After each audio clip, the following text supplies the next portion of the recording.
તો સંઘટકતા છે બહુ અગત્યની વસ્તુ છે. પહેલી સંઘટકતા આપણે શીખવાની છે ભૌમિતિક સંઘટકતા. કઈ શીખવાની છે? ભૌમિતિક સંઘટકતા. હવે સમજો, આપણે ભૌમિતિક સમઘટકતા જે છે એની જો વાત કરીએ તો એના આપણે જે છે એ પ્રકાર પાડવાના થશે. બરોબર છે? એના બે પ્રકાર પડશે. પહેલો પ્રકાર કોને આધારે પડશે? તો કે સંકીર્ણની ગોઠવણીને આધારે. તેના આધારે? ગોઠવણીને આધારે. ગોઠવણી એટલે શું? તો કે એક જે છે એ હશે Ml4 પ્રકારનું સંકીર્ણ અને બીજું કયું હશે Ml6 પ્રકારનું સંકીર્ણ. જો આપણે સંકીર્ણ બનાવીએ ને એ બે પ્રકારના બનતા હોય છે, Ml4 Ml6. એટલે એક ધાતુ સાથે 4 લિગેન્ડ્સ જોડાયેલા હશે, બીજું ધાતુ સાથે કેટલા જોડાયેલા હશે? 6 લિગેન્ડ્સ. તો હવે જો 4 લિગેન્ડ્સ જોડાયેલા હોય ને તો આમાં જોવા મળશે સિસ અને ટ્રાન્સ પ્રકારની સંઘટકતા. કઈ જોવા મળશે? સિસ અને ટ્રાન્સ પ્રકારની સંઘટકતા. અને જો Ml6 આપેલું હોય ને તો એમાં પાછી બે પ્રકારની સંઘટકતા જોવા મળશે. ભૌમિતિક સંઘટકતાના બે પ્રકાર છે. કયા કયા બે પ્રકાર છે? તો કે એક આવશે સિસ અને ટ્રાન્સ અને બીજું આવશે ફેશિયલ આઈબ્રો, બરોબર, અને મેરિડિયોનલ. બરોબર. બીજી કઈ પ્રકાર આવશે તો એને કહેશું આપણે ફેશિયલ અને મેરિડિયોનલ. બરોબર છે? ચાલો, તો હવે આપણે જો આ બંને પ્રકારની વાત કરીએ તો એને સમજવા માટે જે છે એ આપણે પહેલો પ્રકાર લેવાનો થશે Ml4. હવે જો Ml4 હોય એમાં બે પ્રકારના સંકરણ થશે. કેટલા પ્રકારના? બે. કયા કયા બે પ્રકારના? એક સંકરણ થશે sp3 અને એક સંકરણ થશે bsp2. તમે જોયું હોય તો તમને આ સંકરણ વિશે માહિતી કરી કે sp3 સંકરણ થાય, dsp2 સંકરણ જોયેલા છે? નથી જોયેલા?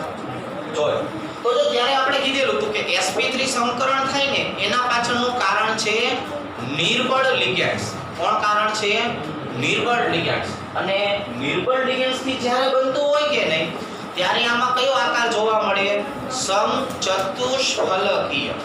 તો સમચતુષ્ફલકીય જે છે ને એ સંઘટકતા દર્શાવી શકતું નથી.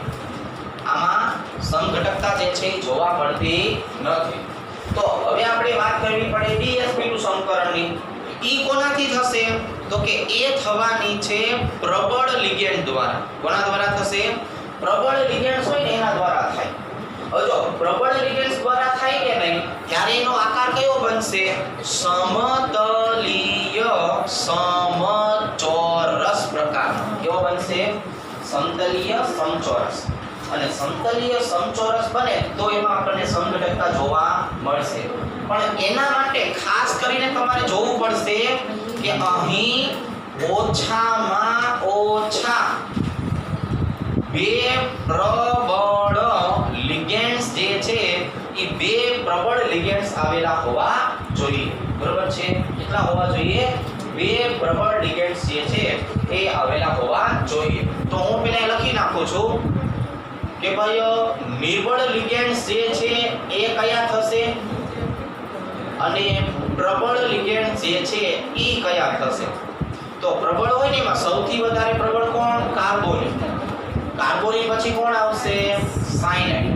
અને સાયનાઇડ પછી કોણ આવશે? એમોનિયા. હવે નિર્બળમાં પણ જોવા જઈએ તો એમાં કોણ આવશે? H2O. H2O પછી કોણ આવશે? તો કે પછી આવવાનું છે ફ્લોરિન. બરોબર છે? Sorry, chlorine. અને પછી કોણ આવશે? ફ્લોરિન. બરોબર છે? તો આટલાની જો આપણે વાત કરીએ ને તો પ્રબળ અને નિર્બળ લિગેન્ડ્સમાં આપણે માનાંક તરીકે અહીંયા કોને લેશું? H2O ને. અને અહીંયા આપણે કોને લેશું? એમોનિયા. કોને લેશું? એમોનિયા. તો હવે આપણે જે છે કામ કોનું છે? પ્રબળ લિગેન્ડ્સ હોય એવા ઘટકનું.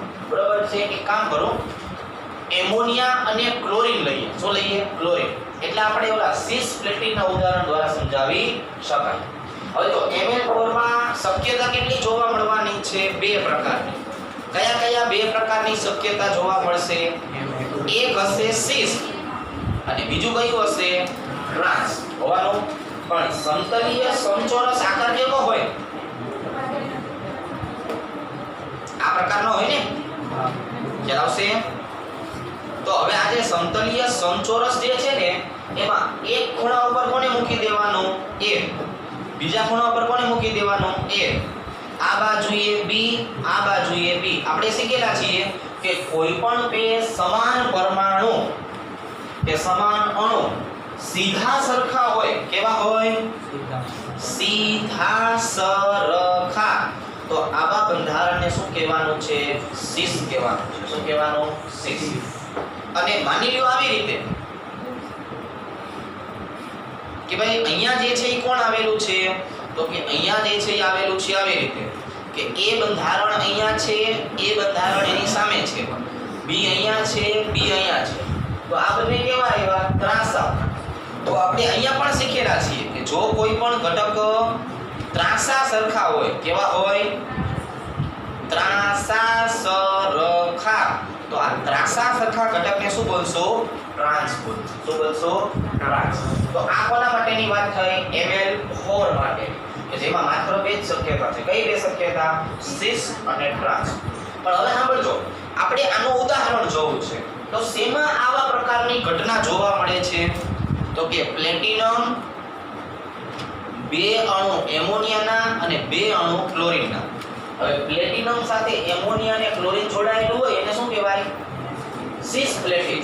આપણે 11 માં ધોરણમાં આવતું યાદ છે? સિસ પ્લેટિન જે છે ત્યારે તમે ઉત્સાહમાં હોય, નવા એડમિશન લીધું હોય ને, હા અમે સાયન્સ રાખ્યું એટલે તમને બધું યાદ રહી જાય. જો સિસ પ્લેટિન આવે, સિસ પ્લેટિન અને ટેક્સોલ આ બંને ઘટકો કેન્સરની સારવાર માટે હોય, બરોબર છે? ચાલો, તો એમાંનું આ સિસ પ્લેટિન જોશું. એટલે મારે સિસ પ્લેટિન બનાવવું હોય તો શું કરવાનું? કોઈ પણ બે ઘટકને બાજુમાં રાખવાના, સીધા સરખા રાખવાના. એટલે પ્લેટિનમને વચ્ચે લઈ લેશું ને, એટલે આમાં આપણે શરત લખી હતી કે ઓછામાં ઓછા બે કેવા હોવા જોઈએ? પ્રબળ લિગેન્ડ્સ હોવા જોઈએ. એમોનિયા પ્રબળ લિગેન્ડ્સમાં આવશે. તો એક જગ્યાએ કોને મૂકી દઉં? એમોનિયા. એક જગ્યાએ કોને મૂકી દઉં? એમોનિયા. અહીંયા ધ્યાન રાખવાનું, અહીંયા જ્યારે તમે આ તીરવાળા બંધ બનાવતા હોય ને, કેવા બંધ બનાવતા હોય? તીરવાળા બંધ.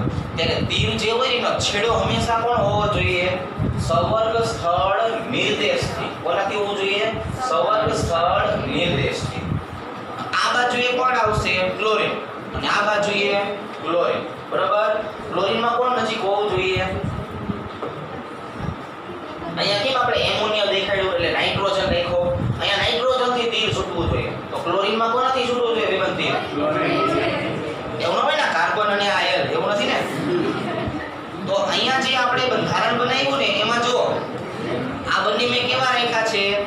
સામ સામે, એટલે ત્રાંસા સરખા. તો આને કહેવાય ટ્રાન્સપ્લેટિન.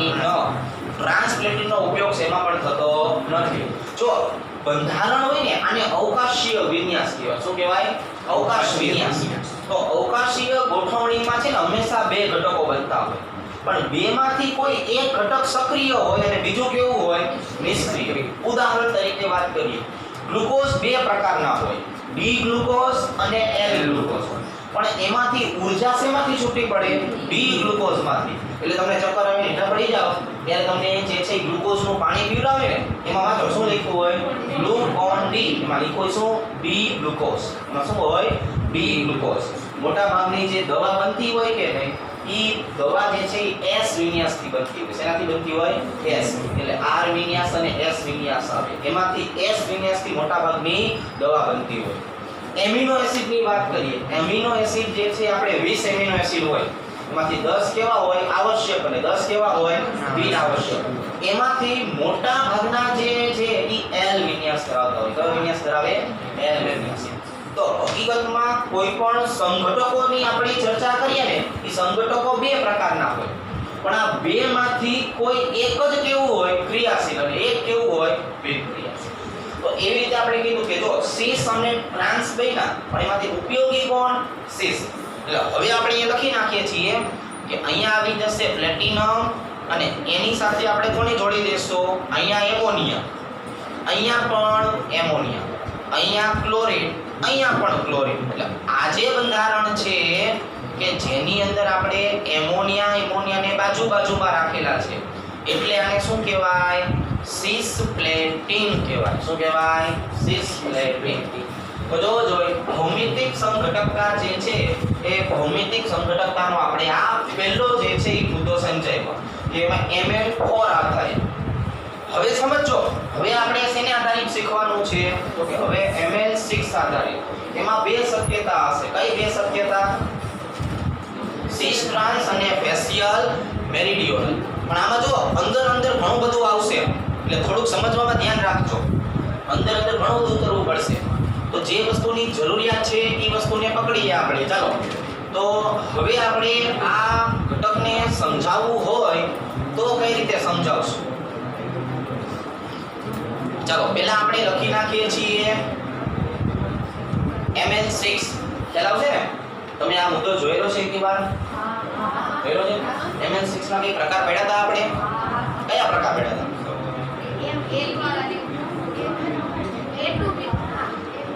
જો આ કોણ છે? સિસ. અને આ કોણ છે? ટ્રાન્સ. ફેશિયલ અને મેરીડિયન ને થોડીક વાર પછી જોશું. અહીંયા આપણે સિસની અને ટ્રાન્સની વાત કરવી હોય તો એના માટે શું કહેશું?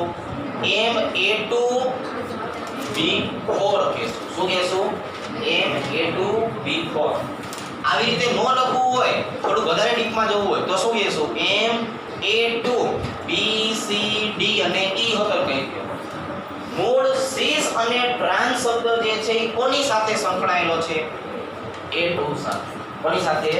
A2 સાથે. A1 સાથે સંકળાયેલો નથી. એટલે ઘડી બાજુ જે ગણાઈ લો. A2 થાય બસ અહીંયા. કોઈ કોની સાથે સંકળાયેલો છે? કોઈ પણ બે સરખા લિગેન્ડ સાથે. કોઈ પણ બે જેનાથી આપણે સિસ નક્કી કરી શકીએ અથવા ટ્રાન્સ નક્કી કરી શકીએ. બાકીના ભલે ગમે એટલા છે. મૂળ બે વસ્તુની સરખામણી કરશું એટલે સિસ અને બે વસ્તુની સરખામણી કરશું એટલે ટ્રાન્સ જોવા મળે. હવે જો સિસ બંધારણ છે તો એના માટે આપણે શું દર્શાવશું? તો કે Mn6 હોય ને ઈ કોની સાથે જોવા મળશે? તો કે sp3d2 સાથે જોવા મળશે અને d2 sp3 સાથે પણ જોવા મળશે. કારણ એવું છે કે આ બંનેનો આકાર કેવો છે? અષ્ટફલકીય છે. કારણ આ બંનેનો આકાર કેવો છે? અષ્ટફલકીય. તો અષ્ટફલકીય આકાર હોય કે નહીં એટલે આપણે એને આવી રીતે દર્શાવશું. જો અહીંયા ધાતુ જે છે ક્યાં આવી જશે? મધ્યમાં. અને આવી રીતે. તો હવે હું કઈ જગ્યાએ એ ઘટક લખું તો એ સિસ બંધારણ આપે? ચાલો, એક અહીંયા આવશે, એક અહીંયા આવશે. આને શું કહેવાય? સિસ. એક અહીંયા આવશે, એક અહીંયા આવશે. તો પણ આને શું કહેવાય? સિસ. એક અહીંયા આવશે, એક અહીંયા આવશે. તો આને શું કહેવાય? સિસ. અને ફરીથી આને લઈ લો તો પણ આને કહેવાય સિસ. ખ્યાલ આવી ગયો? આ ચોખંડામાંથી કોઈ પણ બે નજીકની બાજુએ મૂકો ને તો આને સીધા સરખા કહેવાય. પણ તમને મજા ક્યાં આવશે? હાલો અહીંયા. એટલે આ બે બાજુમાં છે એટલે કેવા થઈ ગયા? સિસ. વધેલી ઘટેલી જગ્યાએ પણ મૂકી દેવાનો B B B અને B. તો આ બંધારણ કયું થઈ ગયું? સિસ બંધારણ. ચાલો, એવી જ રીતે ટ્રાન્સની આપણે વાત કરીએ તો ટ્રાન્સ જે છે એમાં શું કરશું? M જે છે એને અહીંયા આપણે દર્શાવી દઈએ. હવે જોજો અહીંયા શક્યતા કેટલી બને છે એ ખાસ તમારે જોવાનું છે. શક્યતાઓ વિચારવાની છે. અહીંયા તો આપણે કીધું કે ચોખંડામાંથી ગમે ત્યાં મૂકી શકે, બીજે કે મૂકી શકાતા નથી. પણ ટ્રાન્સમાં કેવું? ટ્રાન્સનો મતલબ શું થયો કે આપણે જે દર્શાવીએ છીએ ને A M અને A આમની વચ્ચે 180 નો ખૂણો બનવો જરૂરી છે. કેટલાનો ખૂણો બનવો જરૂરી છે? 180 નો ખૂણો બનવો જરૂરી છે. કોના વચ્ચે? બે લિગેન્ડ્સ અને વટલી ધાતુ વચ્ચે. હવે 180 નો ખૂણો બની ત્યાં તમે મૂકી દો. ક્યાં બનશે 180 નો ખૂણો? જોવો જોઈએ. અહીંયા મૂકું તો બને? હા બને. અહીંયા મૂકું તો બને? હા બને. અહીંયા મૂકું તો બને? તોય બને. તો આ બે શક્યતા છે. કાં તમે ચોખંડામાં મૂકો તો પણ ટ્રાન્સ કહેવાય અને અક્ષ ઉપર મૂકો ને ઉપર નીચે કઈ જગ્યાએ? અક્ષ ઉપર. તો પણ આનાથી શું બનવાનું છે? ટ્રાન્સ બનવાનું છે. ખ્યાલ આવી ગયો ને? તો આ બે શક્યતા હું અહીંયા દર્શાવું છું. એક આ શક્યતા પણ દર્શાવું છું અને બીજી શક્યતા કઈ દર્શાવશો? આવી રીતે. ચાલો રેડી? એક લખશું અહીંયા a અને બાકી બધી જગ્યાએ કોણ આવી જશે b શક્યતા. બાકી બધી જગ્યાએ કોણ આવી જશે b. આના કરતા કોઈ નવી શક્યતા ગોતવી છે તમારે? મૂળ તો b શક્યતા આવશે ને. કાં તો ક્યાં આવશે આ જગ્યાએ, કાં તો ક્યાં આવશે આ જગ્યાએ. રેડી? ચાલો હવે આપણે ઉદાહરણમાં આપણે એવું કીધું કે અહીંયા તમારે કોઈ પણ બે લિગેન્ડ્સ કેવા લેવાના સરખા. ચાલો તો એક એવું માન્ય ઉદાહરણ બનાવીએ. Fe K4 Fe Cn કેટલા લઈ લો 2 અને Br કેટલા લઈ લો 4. બરાબર છે. તો હવે આપણે Fe ની સાથે Cn ને આધારે દર્શાવશું કે આને આપણે cis કહેશું કે આને આપણે trans કહેશું. ચાલો રેડી? હવે જો અહીંયા આવી જશે m અને m જે છે એનાથી આ જગ્યાએ આવશે Cn, આ જગ્યાએ આવશે Cn. બાકી બધી જે વધેલી જગ્યા છે અહીંયા કોણ આવી જશે બ્રોમિન. કોણ આવી જવાનું છે? બ્રોમિન આવી જવાનું છે. ચલો રેડી? તો આ બંધારણ છે એ શું દર્શાવે છે? cis સમઘટક. શું દર્શાવે છે? cis સમઘટક. હવે ટ્રાન્સ ની વાત કરીએ તો ટ્રાન્સ સમઘટક દર્શાવવા માટે આપણે શું કહેશું? તો કે Fe ની સાથે આપણે 6 એ 6 સંયોજકતા લખી નાખીએ આવી રીતે. રેડી ને? હવે જો કોને જોડવાના છે? તો કે એક Cn અહીંયા આવશે, બીજું Cn અહીંયા આવશે, બાકીના બ્રોમિન ક્યાં આવશે? એક અહીંયા, બીજું અહીંયા, ત્રીજું અહીંયા, ચોથું અહીંયા આવી રીતે. અને એના પછીની જો વાત કરીએ તો કોણ થશે? તો કે અહીંયા આવશે Fe, ત્યાર પછી જે છે આવી જશે અહીંયા. હવે આપણે અહીંયા ક્યાં મૂકવાની વાત હતી? તો કે એક Cn ને અહીંયા મૂકશું, એક Cn ને અહીંયા મૂકશું. બાકી બધી જગ્યાએ કોણ આવી જશે? બ્રોમિન અને બ્રોમિન આવી. ચાલો રેડી? તો આ બંધારણ બંને કોણ થઈ જશે? ટ્રાન્સ. કોણ થઈ જશે? ટ્રાન્સ. અહીંયા સુધીમાં કોઈને વાંધો ખરા? વસ્તુ સમજાઈ જશે? ખ્યાલ આવે છે? cis અને ટ્રાન્સ માટે આટલી શક્યતાઓ છે કે ભાઈ કાં તો તમે આવી રીતે દર્શાવી શકો અથવા તો આવી. હવે એના કરતા વધારે અગત્યનું કોણ છે? ફેશિયલ અને મેરિડિયોનલ. તો જે ટૂંકમાં cis અને ટ્રાન્સમાં હવે કોઈ પ્રશ્ન ખરા? તમને કોઈ પણ અલગ ઉદાહરણ આપ્યું હોય તો ઓળખી શકશો? ચાલો હવે આપણે વાત શું કરશું? તો કે હવે આપણે વાત કરવાની છે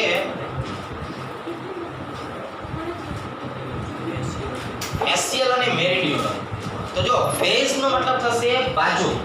ફેશિયલ અને મેરિડિયોનલ ની વાત કરીએ ને તો જો અહીંયા લખી નાખું છું ML6. ML6 જે છે ના બે પ્રકાર. પ્રકાર કોની આધારે નક્કી કરશું? Ma3B3. અહીંયા બંનેનું પ્રમાણની જરૂર પડશે. બરોબર? કોઈ એકની આધારે નક્કી કરતા નથી. એટલે Ma3B3. હવે અહીંયા આપણે શબ્દ કયો વાપરીએ છીએ? ફેશિયલ.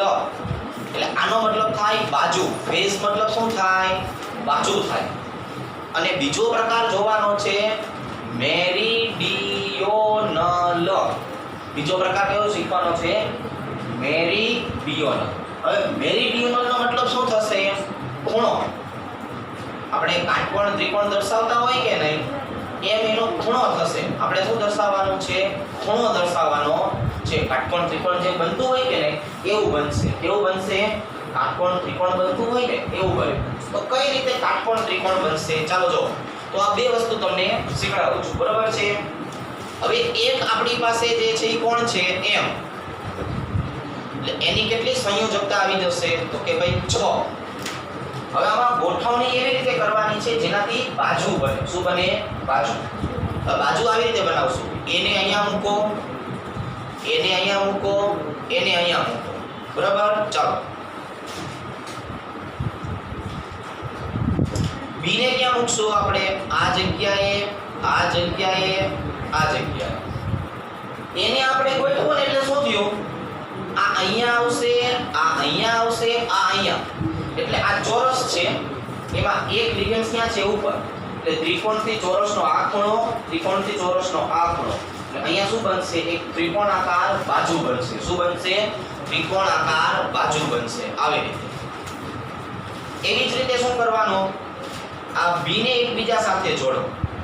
આ B ને તમે એકબીજા સાથે જોડશો કે નહીં, એટલે ચોરસનો આ ખૂણો અને એક લિગેન્ડ નીચે, એટલે અહીંયાથી આમ જોડશો કે નહીં, ત્યાં શું બનશે, ત્રિકોણ. તે ત્રિકોણ આકારની બાજુ ઉત્પન્ન થશે. કોણ ઉત્પન્ન થશે? ત્રિકોણ આકારની બાજુ ઉત્પન્ન થશે. એટલે આ બાજુ દર્શાવે છે, એટલે એને ફેશિયલ તરીકે ઓળખવામાં આવશે. હવે મેરીડિયોનલ, જો મેરીડિયોનલ શું દર્શાવશે, તો કે મેરીડિયોનલ દર્શાવે છે કાટકોણ ત્રિકોણ. એટલે ખૂણો આપણને બનશે પણ કેવો, કાટકોણ ત્રિકોણ છે. જો કઈ રીતે સમજશો, આ m ની સાથે તમે પેલા જોડી દયો 6 સંયોજકતા. અને શું જોડી દયો, 6 સંયોજકતા. હવેની ગોઠવણી અગત્યની છે. એક અહીંયા આવશે, એક એ અહીંયા આવશે અને એક એ અહીંયા આવશે. જો આવી રીતે ત્રિકોણ. હવે જો હું આને આમ જોડવા જાઉં તો અહીંયા જો શું બન્યું, કાટકોણ ત્રિકોણ બન્યો. હવે B જે છે ને એ થોડુંક હવામાં હશે. કેવું હશે? હવામાં. જો આવી રીતે અહીંયાથી અને અહીંયાથી, એટલે કાટકોણ ત્રિકોણ છે પણ તમારે આમાં ઉપરથી જોવું પડશે. ખ્યાલ આવે છે ને? આ 3D માં છે, ત્રિપરિમાણમાં છે. એ ઘણો તો આ અને આ એ બંને કેવા છે, એક જ સરખા છે. એટલે જોડે તમારે પણ હવામાં આવવું પડશે. બરાબર છે? ચાલો, તો આ બે બંધારણો જે છે એની જો વાત કરીએ તો એક ફેશિયલ, એક મેરીડિયન. ઉદાહરણ આપણે સમજાવવું હોય તો ઉદાહરણ સમજાવવા માટે શું લેશું, 3 પ્રબળ ને 3 નિર્બળ. હવે જો પ્રબળ કયા, તો કે કોબાલ્ટની સાથે 3 જોડી દઈએ એમોનિયા અને 3 જોડી દઈએ NO2. બરાબર છે? નાઇટ્રોલિગેન્સ. એટલે હું વિચવાર લખવો ન પડે. હવે આપણે આની જો ગોઠવણી જોવા જઈએ તો કોબાલ્ટ અહીંયા આવશે, કોબાલ્ટની સાથે 6 સંયોજકતા જોવા મળશે. કેટલી સંયોજકતા? 6 સંયોજકતા. હવે જે 6 સંયોજકતા જોવા મળે છે એમાંથી આપણે શીખ્યા કે અહીંયા કોણ આવશે, એક સંયોજકતાનું એમોનિયા, એમોનિયા અને એમોનિયા, અને બીજી 3 સંયોજકતા અહીંયા આવશે, NO2, NO2 અને NO2. રેડી? ચાલો, આમની જો આપણે ચર્ચા કરીએ તો અહીંયા પણ આવી જશે કોબાલ્ટ. આ બંને જગ્યાએ જે છે એ જોવા જઈએ તો શું આવી જશે, તો કે આ બંને જગ્યાએ આવી જશે આ પ્રકારે. હવે એમાં એમોનિયા એટલે એ ક્યાં મૂકશું આપણે, તો કે આ જગ્યાએ. એક એમોનિયા અહીંયા, બીજું એમોનિયા અહીંયા, ત્રીજું એમોનિયા અહીંયા. આ જગ્યાએ કોણ આવી જશે, NO2. એક NO2 આ જગ્યાએ, એક NO2 આ જગ્યાએ, એક NO2 આ જગ્યાએ. આવા જે બે બંધારણ આપણે શીખ્યા, આ બે બંધારણને શું કહેવાનું છે, આને આપણે નામ આપવાનું છે ફેશિયલ અને મેરીડિયોનલ. ખ્યાલ આવી જશે? તો આ બંને પ્રકાર છે એ કોના થયા, ભૌમિતિક સમઘટકના. કોના થયા? ભૌમિતિક સમઘટકના. હવે આપણે માત્ર ને માત્ર જે છે એ જે સમઘટકતા શીખશું જેને કહેવાનું છે આયનીય સમઘટકતા. શું કહેશું? આયનીય. બરાબર? નાનકડો મુદ્દો છે, બાકીની સમઘટકતા આવતીકાલે શીખવાડીશું.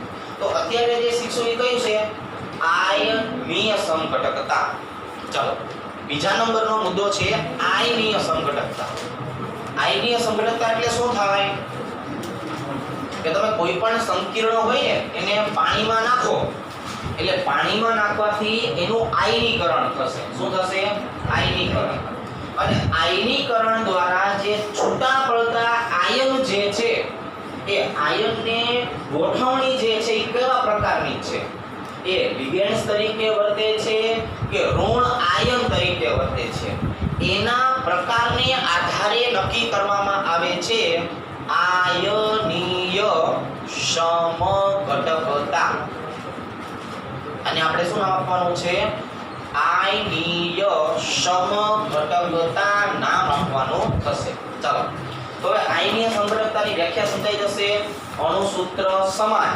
જો વ્યાખ્યા લખી દો તમને શું આવશે, અણુસૂત્ર સમાન પરંતુ આયનીકરણ દ્વારા છૂટા પડતા આયન કેવા હોય? જુદા જુદા.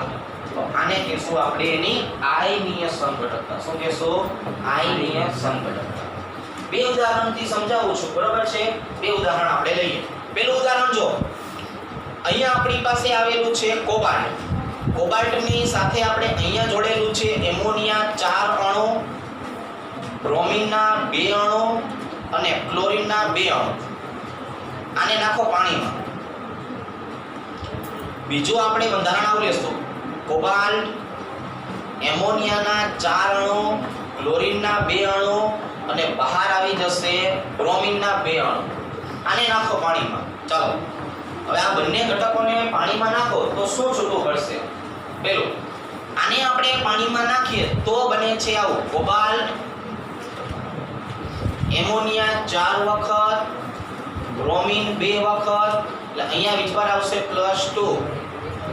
અહીંયા શું છૂટું પડશે? 2Cl-. આને આપણે જો પાણીમાં નાખીએ તો શું થશે? કોબાલ્ટ, અહીંયા આવી જશે એમોનિયા 4 Cl2, વિચાર આવશે +2. અહીંયા બની જવાનું છે 2Br-. રેડી? ચાલો તો આ બંને જે છે શું દર્શાવે છે?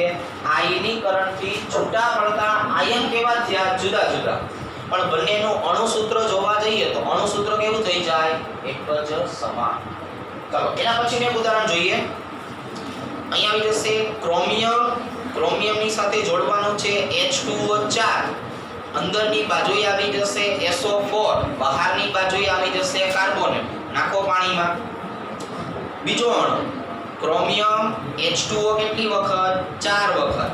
કાર્બોનેટ અને કાઉન્સની બહાર પણ આવી જશે SO4.